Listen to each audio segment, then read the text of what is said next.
was regarding birthday parties.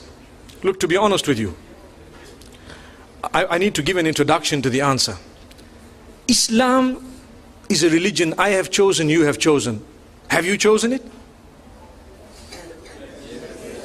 We've chosen it. Is it from you or from Allah?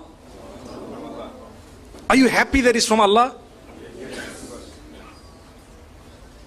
So if the dunya tells you something and Allah tells you something else, does it make, or which one is more important, the first or the second? What Allah has said.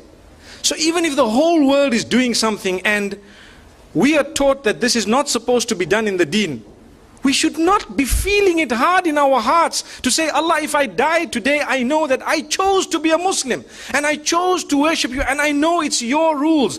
You know, it's so difficult today to talk because you're talking to a secular world, and sometimes they will pick on a small point of yours and they will make it a big issue for nothing, but not realizing that we do believe you are free to choose whether you're a Muslim or not. But the fact that you chose you're a Muslim, you are not free to change Islam. That's what we're saying. You cannot come and say, no, you know what, Islam needs to be modified. Well, then tell yourself you're a modified Muslim. Someone says, are you a Muslim? Say, no, I'm a modified Muslim, you know.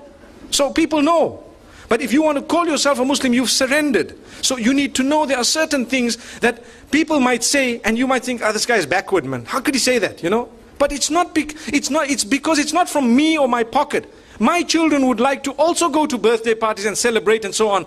I sit them down and I explain to them what the candles are all about. Do you know what the candles on a birthday party are all about? In ancient Europe, when the winters were so bad that people used to go into literal hibernation to keep themselves warm in whatever way they had. And when they would come out, they would count the dead. Did you know that? They would count the dead.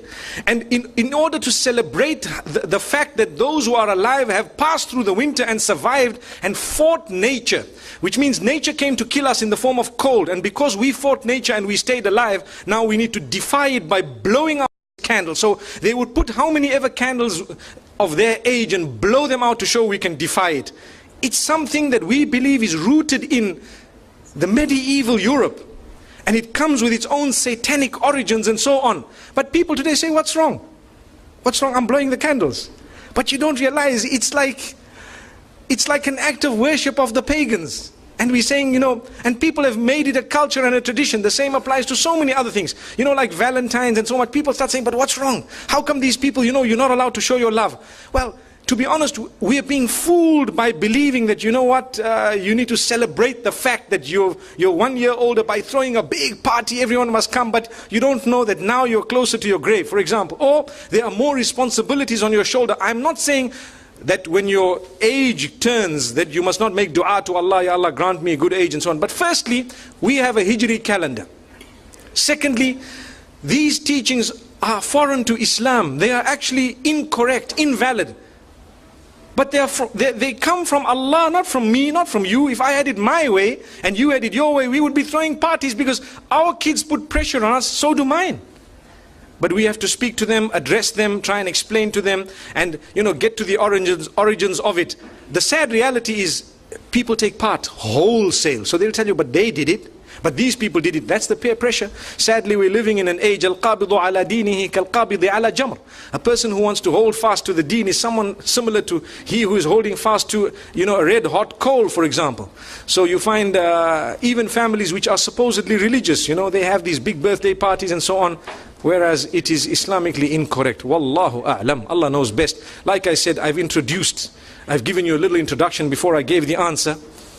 There are more important things we could do, you know, than that. And we could have, you know, we could throw a party on a different occasion altogether in order to celebrate other things than to do it the pagan way. You know, I would prefer a graduation party than to have a birthday party any day. May Allah subhanahu wa ta'ala bless our children. May He bless us all. It was wonderful being here.